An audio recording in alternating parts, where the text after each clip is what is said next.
a poor music-loving student, an arrogant wealthy businessman, and a luxurious piano.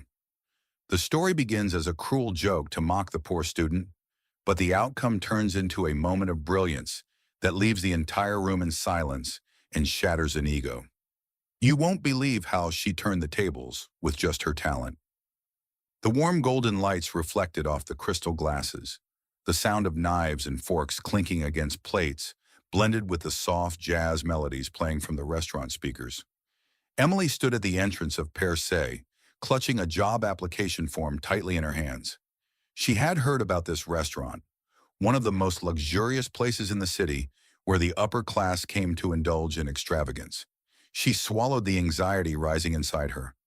Although she had performed in front of hundreds of people at the conservatory, she still felt nervous stepping in here. Not out of fear, but because of the invisible wall separating her from a world she had never belonged to.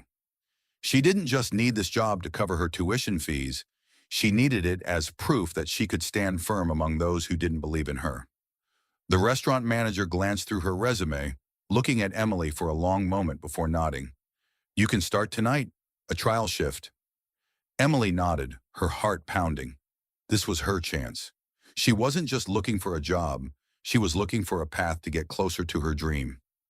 Everything went smoothly during the first few hours.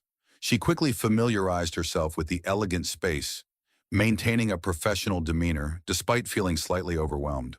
But then, as the restaurant doors swung open, the atmosphere seemed to shift. Richard Sterling walked in. He needed no introduction. The tailored designer suit, the expensive watch, and the aura of someone who had never known failure. Accompanying him was a group of wealthy friends, people who praised him not because he was admirable, but because they wanted to stay close to power and money. Emily approached their table to take their orders.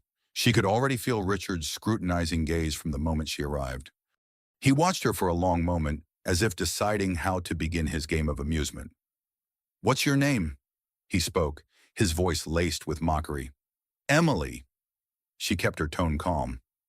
Richard smirked. "What does Emily do besides this job?" "I'm a student, working part-time to support my studies." He let out a loud laugh, enough for the entire table and some nearby diners to hear. "Oh? A student, huh? What are you studying?" "The conservatory." Richard leaned back in his chair, his grin widening. "The conservatory?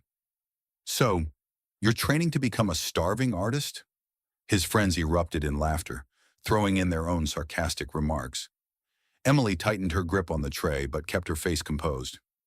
This wasn't the first time she had encountered people like Richard. Ever since she started working part-time to make ends meet, she had dealt with plenty of wealthy individuals who lacked basic respect. But something about Richard irritated her more. Maybe it was his overconfidence, or maybe it was the way he looked at her, as if she were nothing more than a source of entertainment rather than a real person. She continued her work, trying her best to ignore him, but she knew the night was far from over.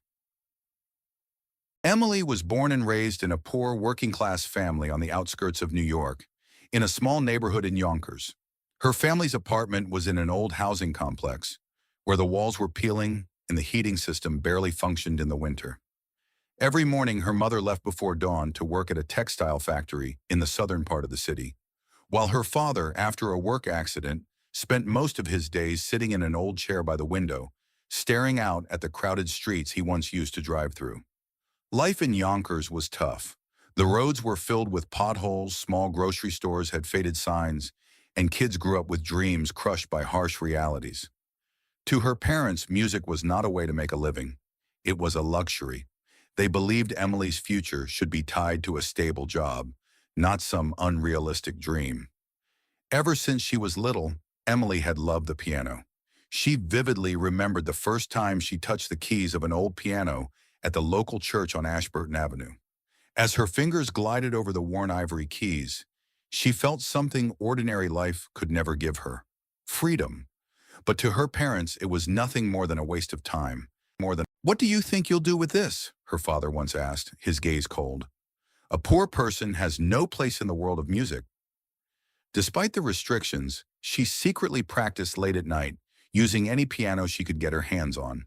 at the church, at school, or even at a music store on McLean Avenue, where the owner took pity on her and let her play for a few minutes. After getting accepted into the conservatory with a partial scholarship, Emily had to work multiple jobs to cover the rest of her tuition. She knew that if she couldn't earn enough, she would be forced to give up her dream. That was never an option.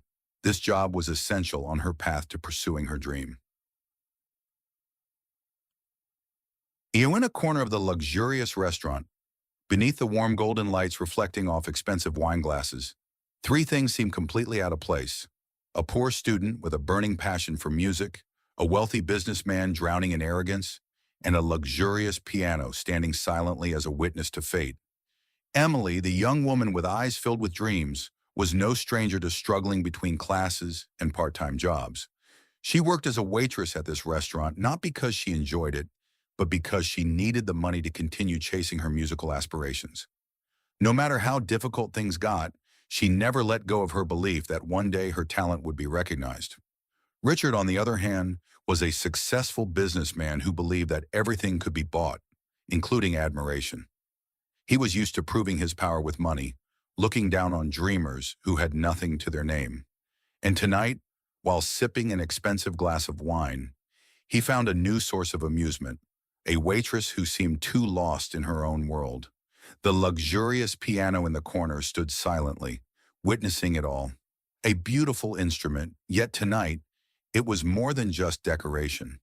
It was about to become the force that shattered prejudices, the bridge between two opposing worlds, and the place where a dream would finally take flight. Richard took another sip of his wine, his eyes gleaming with amusement as he watched Emily move between tables. He wasn't done with his little game. As she returned to his table to serve the main course, he leaned back in his chair, his voice laced with mockery. A waitress and an artist? Those two careers don't seem to have much in common. Or are you just rehearsing for a role as a struggling musician? His friends laughed, and one of them chimed in. Maybe carrying trays is a form of art, too. Laughter erupted. Emily tightened her grip on the tray, keeping her voice steady. Richard leaned back in his chair, his tone smooth but laced with provocation. Then prove it. The piano is right there. If you truly have talent, impress me. Who knows? I might even sponsor you a scholarship. He tilted his chin toward the grand piano in the corner of the restaurant.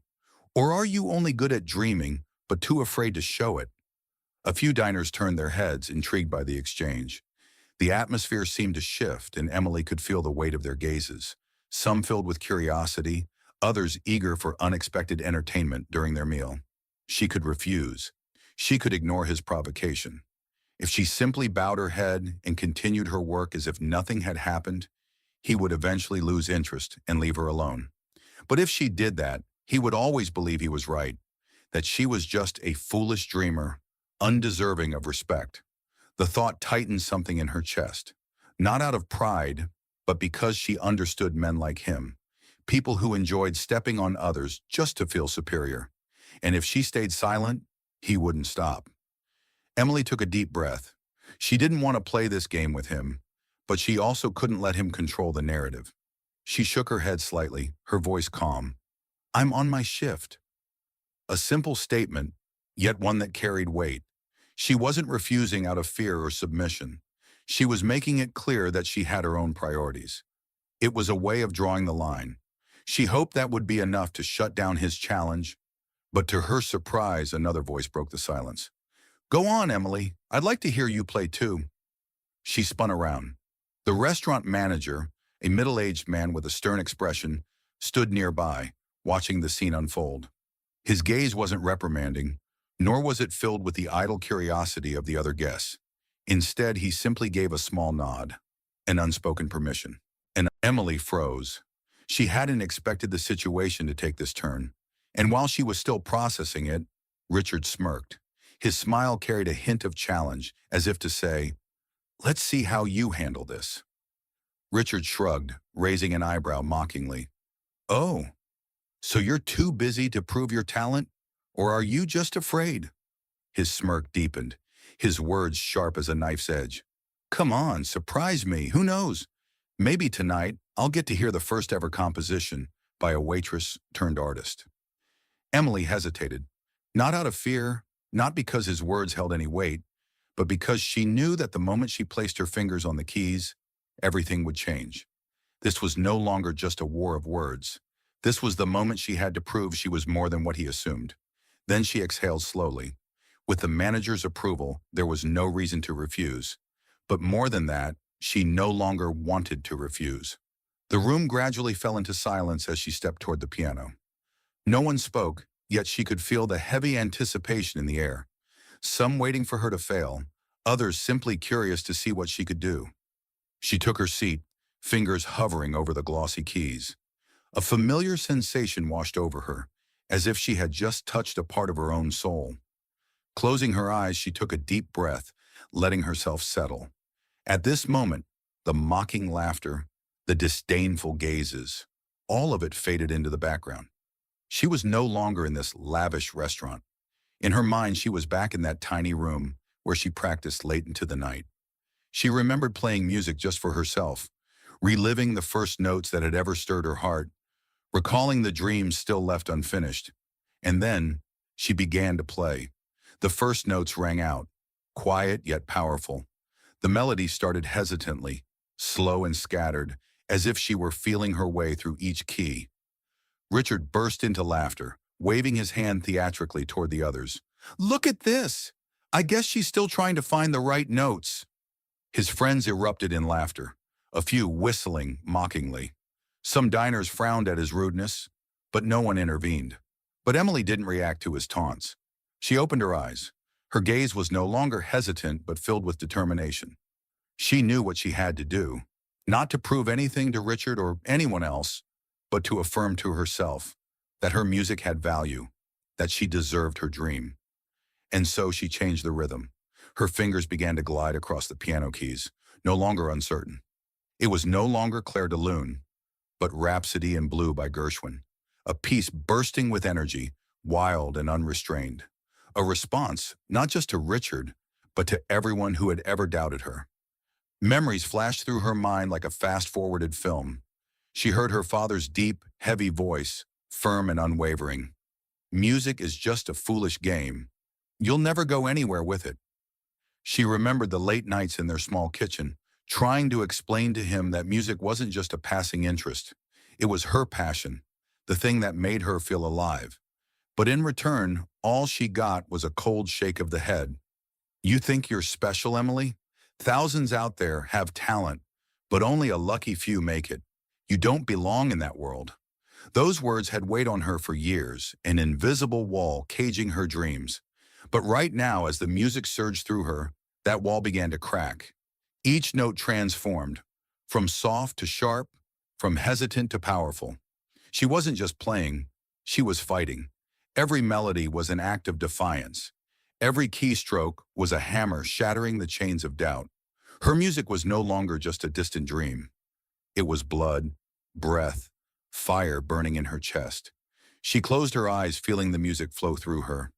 In her mind, she was no longer in this grand restaurant. She was back in her tiny room, practicing late into the night. She was back in those moments when she lost herself in music, forgetting every pain, every disappointment. And now she was no longer just a waitress. She was commanding the room. And when she opened her eyes, Emily saw something she had never seen before. Richard's gaze no longer mocking, but stunned. A part of him was being forced to admit it. He was wrong. The room fell into silence. Each note resonated through the luxurious atmosphere of the restaurant, awakening something undeniable: sincerity. At first it was just surprise, but soon that surprise gave way to something else: a quiet, unspoken reverence. Some diners put down their silverware, as if afraid that even the slightest movement might shatter the magic unfolding before them. An elderly woman dabbed at the corner of her eyes. She didn't know Emily's story, but she could feel it, every emotion, every struggle, through the music. In another corner, a young couple clasped their hands together, caught up in the emotions the music evoked. Even those who had laughed at her before had nothing left to say. Richard remained still, a glass of wine in his hand, but he didn't take another sip. The smugness in his eyes had vanished. He stared at Emily as if, for the first time in his life, he was forced to confront something money could never buy. A talent, a passion so pure that it required no one's approval. As the final note lingered in the air, the room remained frozen in silence, a moment suspended in time. Then a single clap echoed from the corner of the room. At first just one, then another, and another, until dozens, then hundreds of hands joined together, rising into a thunderous ovation. The applause swelled, louder and louder, until the entire restaurant was on its feet, applauding her. A middle-aged man sitting nearby spoke up, his voice filled with admiration. "Incredible. You might just be one of the most talented musicians I've ever heard." A woman beside him smiled, her eyes still glistening with emotion. "Thank you for that performance. It truly touched my heart." Emily sat there, her breath still not entirely steady. She said nothing. She simply smiled, because at this moment she knew she had won. Emily turned back, her gaze sweeping over Richard. For a brief second, their eyes met, but this time the game had changed. No more smug grins, no more arrogance. Richard remained seated, his fingers unconsciously tightening around his wine glass, as if searching for an anchor in a room that had shifted against him. Around them, hushed whispers began to stir. Some diners exchanged glances, others were still lost in the lingering echoes of the music, while a few discreetly observed Richard, curious to see how he would respond. He blinked. A flicker of hesitation crossed his face before he smirked. But the confidence wasn't quite there anymore. He took a sip of his wine, set the glass down slowly. Then his voice broke the silence, this time lacking its usual sharpness, as if he was grasping for something to fill the void. "All right, I'll admit it. You've got talent. Who would have thought? Did I just end up sponsoring a free concert?" The remark, though meant to sound lighthearted, failed to hide the unease beneath it. One of his friends shrugged, avoiding eye contact. Another pressed their lips together, as if suppressing a smile. Emily didn't rush to reply. She simply looked at him. Her gaze was calm, yet brimming with quiet strength. There was no need to justify herself. No need to retaliate. She had won, and this victory required no validation from Richard. With measured grace, she placed a hand on the tray still resting on the table, her fingers gliding silently along its edge. Then she lifted her head, her voice steady, not loud but clear enough for every person in the room to hear. "I don't need your approval." She paused. Then the corners of her lips curved into a slight smile. Not mocking, not taunting, but a deliberate, composed gesture. "But if you really want to sponsor something," she continued, her tone smooth yet piercing, "send it to the conservatory where I study." Silence.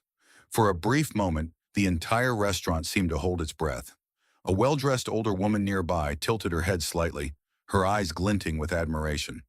A distinguished man in a tailored suit raised an eyebrow, casting a glance at Richard before slowly turning to his dining companion, as if weighing a thought. A waiter standing near the bar counter stole a subtle glance at Emily, the faintest smirk playing on his lips. And then the smiles began to appear, small, discreet, but impossible to hide. Some guests exchanged knowing looks. A few smirked, others shook their heads lightly, as though they had just witnessed an unexpected but brilliant shift. But this time, those smiles weren't aimed at Emily. They were aimed at Richard. The smugness in his eyes began to fade. Richard could feel it, the shift in the atmosphere. The realization settled in like a weight he hadn't anticipated. His place in the room had changed, slipping beyond his control. He raised an eyebrow instinctively, trying to salvage a trace of his usual arrogance. But even he could sense it now. He was no longer the one dictating the moment. He blinked and then forced a smirk, a strained, awkward smile. He lifted his glass, but this time, it wasn't to savor the wine. It was to mask his unease.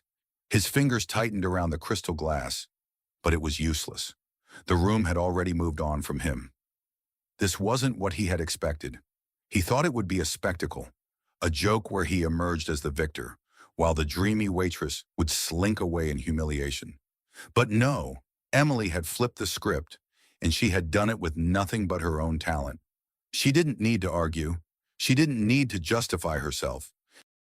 She had proven everything, not just to Richard, not just to the room, but most importantly, to herself. The atmosphere in the restaurant had shifted. Where once there had been mockery, now there was admiration. Some guests remained standing, as if they had just witnessed something unforgettable and weren't quite ready to return to their meals. The restaurant manager approached, his expression softened, no longer carrying the sternness from before. "Emily, you truly have talent," he said, his voice steady but sincere. "Perhaps we should consider making this place a stage every evening. What do you think?" A few patrons clapped in agreement.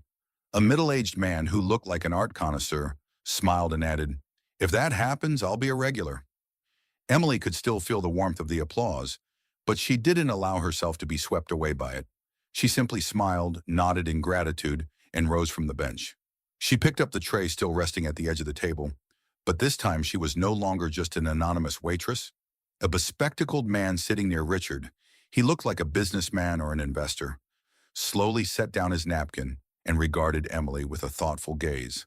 As she passed his table, he nodded slightly and spoke. "Have you thought about what comes next after the conservatory?" he asked, his voice calm, but carrying the sharpness of someone accustomed to making decisions. Emily hesitated, caught off guard by the direct question. Before she could answer, he continued, "I have a friend in the city's symphony orchestra. If you're interested, I could arrange an opportunity for you to audition." The air around them seemed to still for a moment. An offer, a door opening. Richard, still sitting there, raised an eyebrow in surprise. He was no longer smiling. Perhaps for a brief moment he understood that his arrogance no longer held any weight in this room. Emily took a deep breath. She could feel her heart pounding in her chest, but this time it wasn't from anxiety or fear. It was from excitement. She placed the tray down, looked straight at the man before her, and smiled. "Thank you," she said, her voice gentle but firm. "I would love to hear more about that opportunity." And that night, under the warm golden lights of the luxurious restaurant, Emily didn't just prove her talent, she took a step toward the future she had always dreamed of. As the night wore on, the restaurant gradually emptied. The applause had faded, giving way to silence. But for Emily, something had changed. She returned to her work, continuing to move between tables. But this time, she no longer felt like just a waitress.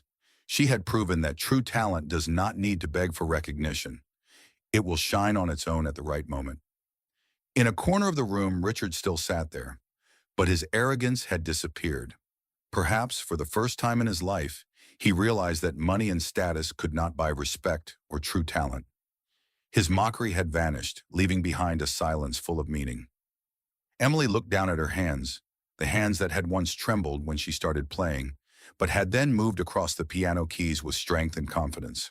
She understood that the most important victory was not over others, but over the fear and doubt within herself. The lesson from tonight was not just for her, but for everyone who had witnessed it. Sometimes opportunities don't come from grand stages, but from the moments when we dare to stand up and show the world who we truly are. And when we are brave enough to do that, the world will have no choice but to listen. Outside, the city lights still shone brightly, and somewhere in the vast streets, a real stage was waiting for Emily, waiting for the day she would step onto it, not as a waitress, but as a true artist. And what about you? In this life, there will always be doubters, mockery, and obstacles standing between you and your dreams. But will you quietly walk away, or will you stand up and prove your worth? Life does not hand anyone a ready-made stage, but if you are brave enough to step forward and make your voice heard, then perhaps, just like Emily, you will make the whole world listen.